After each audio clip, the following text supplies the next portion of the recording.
Welcome back. Rajkot અગ્નિકાંડ બાદ અમદાવાદ વહીવટી તંત્ર પણ એક્શનમાં આવી ગયું છે.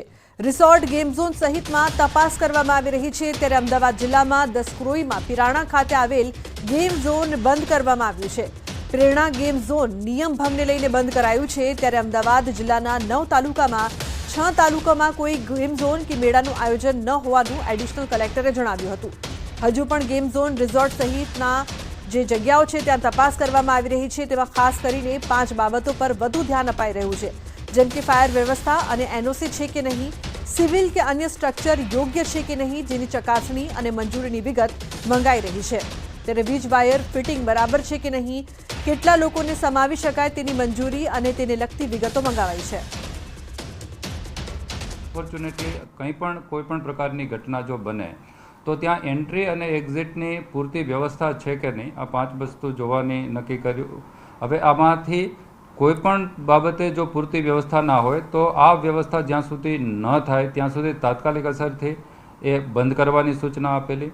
અમારા 9 તાલુકામાંથી ગઈકાલે સોમવારે જ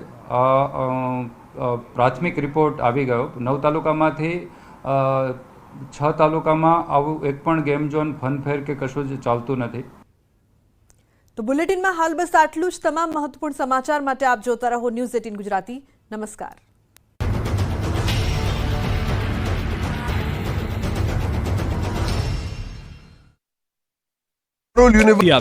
બીજી તરફ ગૃહ રાજ્યમંત્રી હર્ષ સંઘવી એફએસએલ ઓફિસ પહોંચ્યા હતા અને ઝડપથી મૃતદેહો આપવામાં આવશે તેવી ખાતરી આપી હતી. ઘોડા છૂટી ગયા બાદ તબેલાને તાળા મારવા જેવો ઘાટ ઘડાયો છે. રાજકોટના ગેમ ઝોનમાં 30થી વધુ લોકો ભડતું થયા બાદ સૂતેલું તંત્ર અચાનક જ જાગ્યું છે. મોતની આગ બાદ હવે અધિકારીઓને બેરોકટોક ધમધમતા ગેમ ઝોનમાં ફાયર સેફટી છે કે નહીં તેની તપાસ કરવાનું ભાન થયું છે. રાજ્યભરના ગેમ ઝોનમાં તપાસ કરવા માટે તવાઈ બોલાવી ગેમ ઝોન સીલ કરવામાં આવ્યા. સુરતમાં તંત્રની કામગીરીને ઘોડીને પી જતા ગેમ સંચાલકોની ઘટના સામે આવી. સીલ કર્યા છતાં ગેમ ઝોનમાં અવરજવર શરૂ થઈ ગઈ છે. આ બાજુ અમદાવાદનું તંત્ર જાગ્યું. અમદાવાદ મનપાએ ગેમ ઝોન સામે કાર્યવાહી શરૂ કરી. તપાસ બાદ અમદાવાદના 3 ગેમ ઝોન સીલ કરાયા. ગોતામાં ફન ગીટો, ચાંદોડિયાની જોય એન્ડ જોય સીલ કરી દેવામાં આવી. નિકોલના કેમ્પસ ગેમ ઝોનને પણ સીલ કરાયું. ઘોડા છૂટ્યા ત્યારે તબેલાને તાળા મારવા જેવો ઘાટ ઘડાયો. શહેરના કુલ 34 ગેમ ઝોનમાં ચકાસણી કરાઈ, જેમાં 34 પૈકી 28 ઇન્ડોર અને 6 આઉટડોર ગેમ ઝોન છે. 34 પૈકી 31 ગેમ ઝોન પાસે એનઓસી ઉપલબ્ધ હતી. 3 ગેમ ઝોન પાસે એનઓસી ન હોવાનું સામે આવ્યું. રાજકોટના અગ્નિકાંડ બાદ પોરબંદર વહીવટી તંત્ર હરકતમાં આવ્યું. શહેરમાં આવેલ શિવ મોલમાં ગેમ ઝોનને સીલ કરવામાં આવ્યો. સુરત જિલ્લાના બારડોલી શહેરમાં ફાયર વિભાગે ચેકિંગ હાથ ધર્યું. બારડોલીના બાબેન સ્થિત હેપી પ્લેનેટ ગેમ ઝોનમાં નિયમ મુજબ ફાયરના સાધનોનો અભાવ જોવા મળ્યો, તો બારડોલી પોલીસે મેળા બંધ કરાવ્યા હતા. જૂનાગઢમાં પણ તંત્રની ઘોર બેદરકારી સામે આવી. જૂનાગઢના રોયલ ગેમ ઝોનમાં પણ પ્રશાસને ફાયર સેફટીની કોઈ સુવિધા ન હોવાનું સામે આવ્યું. છેલ્લા કેટલાય સમયથી ફાયર એનઓસી વગર ધમધમતું હતું ગેમ ઝોન. હાલ સૂરજ મલ્ટીપ્લેક્સમાં આવેલ રોયલ ગેમ ઝોન પર નોટિસ લગાવીને સીલ કરવામાં આવ્યું. આગકાંડ બાદ શિક્ષણ વિભાગ પણ સક્રિય થયો. ફાયર વિભાગને લઈ ડીઈઓની ટીમે દરેક શાળાની મુલાકાત લેવાનું નક્કી કર્યું છે. ફાયર સેફટીના ઉપકરણો ચાલુ હાલતમાં છે કે નહીં તેની તપાસ કરાશે. એન્ટ્રી, એક્ઝિટ અને ફાયરના સાધનો ચાલુ છે કે નહીં તેની તપાસ કરશે. શાળા શરૂ થાય તે પહેલા ફાયર સેફટીનું સર્ટિફિકેટ મેળવી લેવાનું રહેશે. શાળા શરૂ થયે મોક ડ્રીલ કરાશે. અમદાવાદમાં વાડજની ન્યૂ વિદ્યા વિહાર સ્કૂલમાં ડીઈઓની ટીમે સરપ્રાઇઝ ચેકિંગ હાથ ધર્યું હતું. કાળઝાળ ગરમીમાં બહાર નીકળવું મુશ્કેલ બન્યું છે, ત્યારે આગ ઓકતા આવથી જનતાને બચાવવા માટે પોલીસે 4 રસ્તા પર ગ્રીન શેડના મંડપ બાંધ્યા છે. શહેર સિગ્નલ પર ગ્રીન મંડપથી લોકોને ગરમીથી રાહત મળી રહી છે.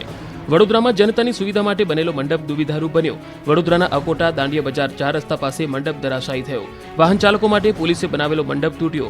મોડી રાત્રે પૂર ઝડપે આવેલી લક્ઝરી બસે મંડપ તોડી પાડ્યો. સમગ્ર ઘટનાના સીસીટીવી સામે આવ્યા. ઘટનામાં એક વાહન ચાલકને ઈજા પહોંચી. દાંડિયા બજાર ફાયર સ્ટેશનની ટીમ ઘટના સ્થળે પહોંચી મંડપને હટાવાયો. પોલીસે બસ ચાલકની પૂછપરછ હાથ ધરી છે. વડોદરાના કોટા દાંડિયા બજાર 4 રસ્તા નજીક પોલીસે બનાવેલો મંડપ તૂટ્યો. વાહન ચાલકો માટે બનાવાયો હતો મંડપ. પૂરપાટ ઝડપે આવતી લક્ઝરી બસે ટક્કર મારતા મંડપ તૂટ્યો હતો. ઘટના સીસીટીવીમાં કેદ. વડોદરાના ભાયલીમાં ચડ્ડી બનિયાનધારી ગેંગનો તરખાટ. મોનાલિસા લેક વ્યૂમાં ચોરીનો બનાવ સીસીટીવીમાં કેદ. બંધ ઘરમાંથી લોખંડનું લોકર માથા ઉપર ઊંચકીને લઈ ગયા ચોર. સિક્યોરિટી ગાર્ડ પાછળ દોડતા ચોર ટોળકીએ કર્યો પથ્થરમારો.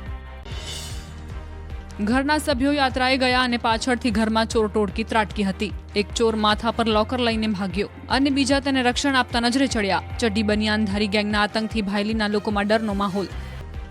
અમદાવાદના માર્ગો પર દોડતી બીઆરટીએસ બસના ડ્રાઈવરની બેદરકારીનો વિડીયો વાયરલ. ડ્રાઈવર ચાલુ બસે મોબાઈલ જોતા દેખાયા. મુસાફરોના જીવ જોખમમાં મૂકનાર ડ્રાઈવર સામે ઉઠ્યા સવાલ.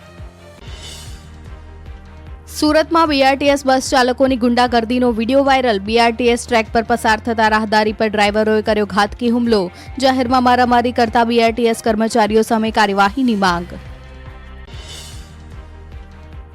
અમદાવાદમાં એએમટીએસ અકસ્માતને લઈ કોંગ્રેસનું હલ્લાબોલ. એએમટીએસ બસ ખૂની બસના બેનર સાથે એએમસી ઓફિસ બહાર કોંગ્રેસે કર્યો વિરોધ.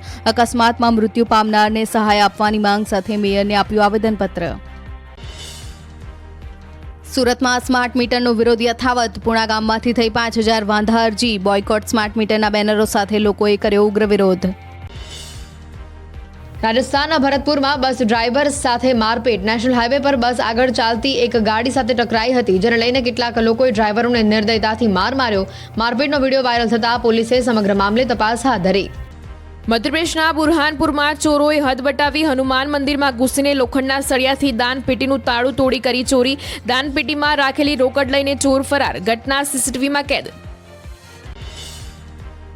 યુપીમાં પીલીભીતના કપૂરપુરમાં જૂથ અથડામણ. બે સમુદાયો વચ્ચે પથ્થરમારો અને મારપીટની ઘટના બની. જૂથ અથડામણના પગલે પોલીસે ગામમાં પહોંચી સ્થિતિ પર કાબુ મેળવ્યો. તંગ પરિસ્થિતિના પગલે ગામમાં કડક બંદોબસ્ત. વલસાડમાં તિથલનો દરિયો બન્યો તોફાની. રેમલ વાવાઝોડાની અસર તિથલના દરિયા કિનારે દેખાય. તોફાની મોજા ઉછળતા પોલીસ પહેરો ગોઠવાયો. રેમલ વાવાઝોડાના પગલે પશ્ચિમ બંગાળમાં તબાહી. પૂર્વા મેદિનીપુરના તાજાપુરમાં દરિયાકાંઠાના દ્રશ્યો સામે આવ્યા. દરિયામાં ઊંચા મોજા ઉછળ્યા. તંત્ર દ્વારા લોકોને દરિયાકાંઠાના વિસ્તારોમાં ન જવા સૂચના અપાઈ. તંત્રએ દરિયાકાંઠાના વિસ્તારોમાં રહેતા પરિવારોનું સ્થળાંતર કર્યું. રેમલ વાવાઝોડાના પગલે પશ્ચિમ બંગાળના કોલકાતામાં ભારે વરસાદ સાથે તોફાની પવન ફૂંકાયો. અનેક સ્થળો પર વૃક્ષો ધરાશાયી થયા, જેના કારણે રસ્તાઓ બ્લોક થયા. અનેક સ્થળો વીજ પ્રવાહ ખોરવાઈ જતા અંધારપટ છવાયો હતો. પોલીસ, એનડીઆરએફ સહિતની ટીમો બચાવ કાર્યમાં જોડાઈ. વરસાદે ધબધબાટી બોલાવતા લોકોનું ઘરની બહાર નીકળવું મુશ્કેલ બન્યું. કોલકાતાના રસ્તાઓ પર વરસાદી પાણી ફરી વળતા લોકો ત્રાહિમામ પુકારી ઉઠ્યા. વાહન ચાલકો રસ્તા વચ્ચે અટવાતા ટ્રાફિક જામ સર્જાયો. મધ્યપ્રદેશના રતલામમાં ભારે પવન સાથે વરસાદ થતા 2 લોકોના મોત. પતરું વાગતા એક યુવકનું મોત તો બીજા યુવક પર શેડ પડતા મોત નીપજ્યું. વરસાદે ધબધબાટી બોલાવતા નેશનલ હાઈવે પર બોર્ડ ધરાશયી. બોર્ડ અને બેનરો રસ્તા પર પડતા વાહન વ્યવહાર ખોરવાયો. ઠેર ઠેર વૃક્ષો પણ ધરાશયી થયા હોવાના દ્રશ્યો સામે આવ્યા. ધોધમાર વરસાદના કારણે પશુઓના તબેલા પાણીમાં ગરકાવ થયા. લોકોના ઘરોમાં પણ પાણી ભરાઈ જતા ચિંતામાં મુકાયા. અનેક રસ્તાઓ પર પાણી ફરી વળતા લોકોને ભારે મુશ્કેલીનો સામનો કરવાનો વારો આવ્યો. મધ્યપ્રદેશના શાહપુરના બુરહાનપુરમાં વાદળછાયા વાદળો બાદ વરસ્યો ધોધમાર વરસાદ. સતત અડધા કલાકના વરસાદમાં અનેક રસ્તાઓ થયા પાણી. આકરી ગરમી વચ્ચે વરસાદ પડતા લોકોએ લીધો રાહતનો શ્વાસ. મધ્યપ્રદેશના ખંડવામાં ઓમકારેશ્વરમાં ભારે પવન સાથે પડ્યો વરસાદ. તેજ પવનના કારણે અનેક મહાકાય વૃક્ષો ધરાશયી થયા. બીજી બાજુ રસ્તાઓ પાણીમાં તરબોળ થતા વાહન ચાલકો અને રાહદારીઓને પડી હાલાકી.